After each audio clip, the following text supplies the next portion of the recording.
What up? What up? What up? What up? What up? What up? What up? YouTube. This your boy, Crypto Roots. Let me take a hit.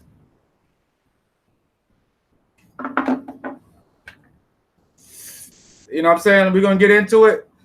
You know what I'm saying? I'm chilling in Mexico. It's hella fucking hot. That's why I ain't got no shirt on. You know what I'm saying? Because it's we on the beach. It's hot. We drinking coconut water. We smoking the ganja. We praising Jah, Rastafari. And today we got hella game to drop. We got hella game to drop today. So we got to talk about stable coins. You know what I'm saying? First of all, hit that like. First of all, hit that subscribe. You know what I'm saying? Hit me up for that crypto mentorship. You know what I'm saying? Because you're just gonna get hella game. You won't get bored. You're gonna learn so much so fast, and that's just the way I rock. You know what I'm saying? I'll be downloading data, and this is where I upload my data. You feel me? You know what I'm saying? So let's talk about stable coins. First of all, what is a stable coin? Okay. Now, in order to realize what is a stable coin, you got to realize that why do we even need such a thing called a stable coin? So, because obviously, whatever coins we're using, especially, I mean, in regards to cryptocurrency, really ain't that stable. You know what I'm saying? And because it's so volatile, the prices go up and down 20, 30% in a matter of days, couple, you know what I'm saying? Who knows? Each crypto is just major swings. And that is not necessarily a bad thing. You feel me? That's not like if you're a trader, that makes your mouth dripping water, man. You really want that shit because the name of the game is to buy low and sell high. If the price never moves that much, then there's a lot less room for me to make profit as far as trading currencies. So, but at the same time, it's harder to spend that currency or it's harder to accept that currency of value for one day because the next day it may be a different value because you're either paying someone too low, which means you're paying them the price they agree on today, but the next day the price drops and you're walking away with quote unquote more value because the price dropped, or you're paying someone too much where you pay for something today and then the next day or the next week the price goes up and you gave them more money than that was quote unquote agreed upon. So that's why it's hard to use as a means of exchange right now. So that's where stable coins come into play. Now, there's many different types of stable coins, but for the most part, all of them are tied or pegged is the term pegged, tied, connected, whatever, mimic the US dollar. So for one, you know what I'm saying, stable coin is backed for every one US dollar. So that's quote unquote. These are all when I say quote unquote, that means loosely. You know what I'm saying? Because there's many different variables and factors that can um, that can determine um, whether something's stable or not. It's a lot. It's a lot of factors. So I'm not going to confuse too many people by going too deep, but I want to give you guys a deeper understanding of what stable coins are and what place they have in crypto, how you can profit off stable coins. So now that there's stable coins, so the most popular one would be Tether, and there's many different types of stable coins, USD Tether, and who knows? The list goes on. Personally, I was never initially interested in stable coins because it's like, why have a crypto that's pegged to the US dollar, but not it's not necessarily a crypto because it's pegged to the US dollar, but it's not the US dollar because it's kind of a crypto. You can be traded. So it's like, why not just have your money in the US dollar? Or why not just have your money in crypto? Versus some like weird in between kind of wanna be crypto, wanna be US dollar. So that was my logic. It's like, but for other people, because we're so programmed, we are, and if, you got to admit it if you are, and if you're gonna admit it because you're gonna end up making mistakes, and the only way you're gonna get over these mistakes is to acknowledge what your mistake was.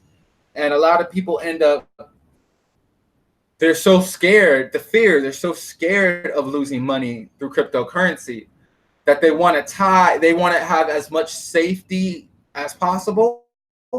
So they'll end up putting money into Tether without even knowing anything about Tether. You know what I'm saying? This happens all the time. Not even knowing. It just says, and everyone assumes that it's actually backed by the US dollar. Now, Tether, like other stable coins, they actually say, or they claim to have, for every dollar in Tether or whatever crypto in Tether, that they actually have somewhere in a bank account somewhere, somebody has the keys to for the dollar. It's backed by the bank, the dollars in the bank account. Okay, let me make that clear. So for every dollar they have that you invest, there's a dollar somewhere in a bank account that's backing that investment, so that your money's backed by something, not nothing. But that necessarily hasn't been the case, and that only introduces more centralization into the cryptocurrency, because now you got to assume or trust this third party to say that they have something somewhere that you can't even personally verify yourself, or no one else, very few people can. So that's two red flags. Why not have your money in the real US dollar or just crypto? Why have it in some in between? That was a red flag for me. And then the fact that you have to trust and trust and trust is another red flag. So I didn't touch it. And it was only a matter of time before the shit came falling down for Tether and USD, is that they got audited. They were trying to fight off the audit a while and but in the end they didn't have what they said they have. In fact, they have they could print so much Tether. They can print that shit. Like, they could just keep printing more, and people will keep believing that shit, putting Bitcoin or whatever, Ethereum, into that shit. And that's why a lot of exchanges started delisting Tether. A lot of exchanges like, yo, man, this is making the exchange look bad, because people, it literally is a scam coin, just another scam coin. At the end of the day, they were scamming people. And so now we got a new form of a decentralized stable coin. A new form of a decentralized stable coin. It's called DAI, D-A-I, and it's from the organization MakerDAO, which is a decentralized autonomous organization, MakerDAO. And right now, DAI is looking like the most secure decentralized stable coin there is right now. Okay? Now, the way it's worked, it's actually backed by Ethereum. So that's already legit, and it's on the blockchain. So in order to get DAI, you can trade it, but in order to generate the DAI, you have to put your Ethereum up as collateral. So you open up an account. It's called a CDP account. It's called a collateralized debt position. You know what I'm saying? And only countries were able to do this type of thing was borrow against their debt type shit. So now we have a decentralized. So it's actually, the DAI is actually backed by Ethereum. That's locked into a smart contract, right? And you put up the Ethereum, and you get a certain percentage of as a collateral. It's like you have a house, you're looking to get a loan out on your house at the bank, right? And the banks sees how much your house is worth, and you're putting that up as collateral, and they give you based on your credit. The thing about decentralized is not based on credit, which is another plus, but based on your credit and whatnot, you get a percentage of what the house is owed in a loan, with this percentage of what the house is worth in the form of a loan. And if you don't pay that loan back in a certain amount of time, plus the interest, the bank takes your house. So essentially see DAI as the smart contract as the bank. and see your Ethereum as your collateral. So you can borrow against your Ethereum. This all sounds crazy if you're not used to finance and understanding what, if you're new to all finance, the world of economics and finance and debt, and you know what I'm saying, it's going to sound new, but at the end of the day, you can put down some Ethereum and then borrow against that Ethereum. And then you can pay that DAI back and get your Ethereum out. Now, there's all types of things if it doesn't go well, and we'll get into that. But essentially, you can exchange your Ethereum for a stable coin, and you can use that stable coin to either, one of the things is trade for more Ethereum. You can do that. There's so many different strategies, but you can use that stable coin as a means to exchange without having to necessarily worry that you're either giving someone too much or too less. And that DAI is pegged to the US dollar. Now, here's the thing about pegging coins or cryptos to the US dollar. It's that the US dollar loses inflation. It loses its value 2 to 3% every year due to inflation. So how can a coin really be stable if the value of it is actually going down? So you're actually losing half your money in a matter of 30 years or something like that, 20, 30 years. So it's really necessarily not that stable. Now, the thing about MakerDAO is that they have an annual interest rate. So every year you're going to have to pay a certain amount of interest rate back on what you owe. So how stable is it? Because you're already losing 2 to 3% based on what it's tied to. Then you have it's about 16.5% every year. They just voted on that. So now it just seems like too much of a stretch to try to, in my opinion, to try to have these stable coins. Because now, who determines if it's a decentralized stable coin? Who determines those percentage rates? Who determines what happens if the price of Ethereum drops? Because you can get liquidated. So it's basically you're borrowing decentralized leveraging. Your margin, you're getting margin, a decentralized margin, and you can go for the dive. So it's confusing. I know. But so MakerDAO has their own Maker token, and essentially, if the Maker tokens you hold, you have voting rights as far as the governance of what's happening on the Maker for what happens with the DAI. And when you try to branch out and do so many things, complexity, it gets so much more and more complex. And the more complex things become, the less on-ramp of people you're going to have to really, the less adoption you're going to have. That's just the way it is. Bitcoin's already confusing enough. So once you have MakerDAO and DAI and CDPs and MetaMask and Ethereum and leveraging, I mean, very few people, you know what I'm saying? That's why you got to fuck with your boy with the Crypto Roots mentorship. Are you going to really understand it? I'm going to help you break that down because I understand it. You know what I'm saying? So it's not to say that, I'm not trying to say that you shouldn't invest or that you should invest. I think DAI is a very interesting project. I think MakerDAO is a very interesting project. I just don't necessarily see, me personally, not that I can't, but what ways could I actually use it to profit more? Because why am I locking my Ethereum in a smart contract than taking my DAI on leverage to go trade for more Ethereum? But if Ethereum gets liquidated, you start juggling too many things just to try to have a come up when you could have just made some simple trades, or you could have just bought and hold. You know what I'm saying? If the end of the game is more profit in USD, or, you know what I'm saying, you got to figure out what is your end goal as far as what is money to you, whether that be Bitcoin, whether that be Ethereum, or whether that be USD, or a combination of all three of them. These are where your strategies come in. And if these stable coins don't necessarily fit your strategy, then stay away from them.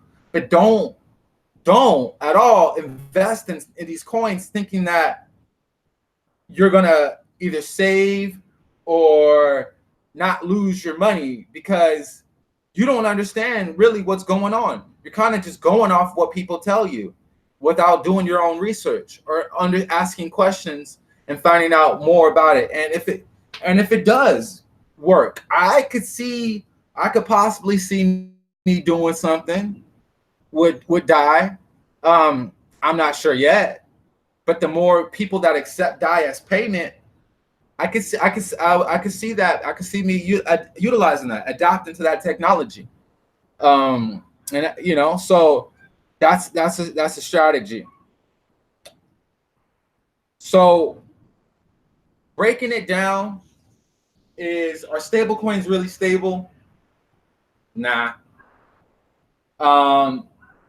You're taking on more risk in different areas, and if you don't understand how it all works, I'm talking about the Ethereum blockchain, I'm talking about MetaMask, I'm talking about purchasing Ethereum, selling Ethereum, interest rates, smart contracts, loans, leveraging, governance, voting, system, then I personally recommend you stay away from it.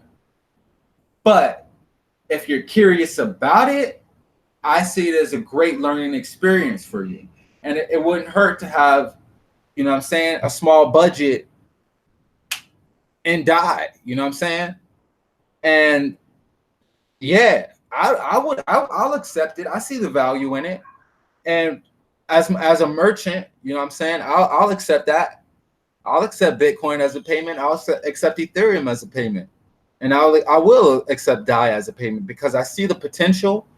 And also another danger is that because you have to lock Ethereum into the smart contract.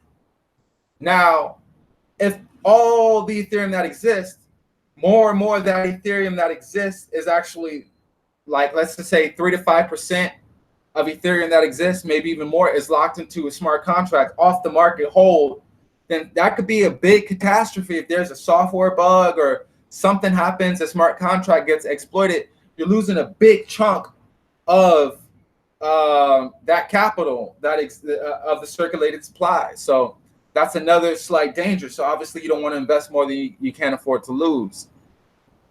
And yeah, so I recommend at the end of the day, stay away from it. But if you really want to find out more about it, you know what I'm saying, do your research, make your DAO, make your DAI. Just stay away from Tether, man. Stable coins, personally, just keep it in USD. If you want something stable, cash, I would say, you know what I'm saying? Because your bank accounts can get freezed up. You really don't have much control of that money. Cash in USD is one of the last frontier, one of the last, you know, it's we're about to get wiped out from the cash society. So, or you know, have a little bit of everything. Have a little bit of cash, have a little bit in your bank, have a little bit of DAI, have a little bit of, just stay away from Tether in USD, any of that shit. You know what I'm saying? Have a strategy. Holla at your boy Crypto Roots. Hopefully this gave you some deeper understanding of what stable coins are and how you can utilize them to your best advantage.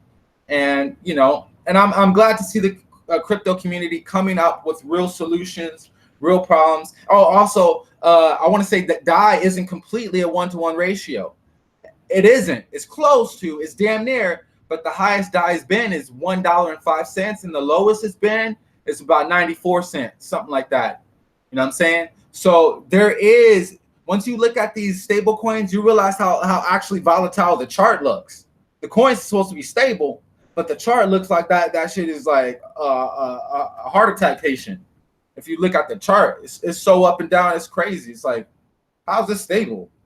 You know, it kind of just doesn't make sense. And I can keep going on, but just dropping game. So what the fuck is a stable coin? It ain't that stable. And if it's not on the blockchain, it's not crypto, it's centralized. And the whole purpose of the game is decentralization. Much love. Holla at me, subscribe, Crypto Roots Mentorship, email me, DM me. Much love, Crypto Roots and IG. Peace.